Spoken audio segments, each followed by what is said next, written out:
సార్వభౌమునిగా పూర్ణ కుంభముల స్వాగతాలు పలికి రాజమేళమని ధర్మ దేవతే రాగమాల పాడే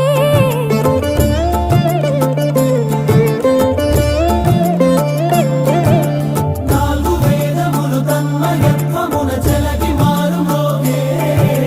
న్యాయ దేవతే శంఖమూదగా పూలవాన కురిసే రాజమకుటమే ఒసగెలి నవరత్న కాంతిని రాజనం సూర్యవంశ సింహాసనం పులకించి చేసే అభివందనం సామ్రాజ్య లక్ష్మియే పాద స్పర్శకి పరవశించిపోయే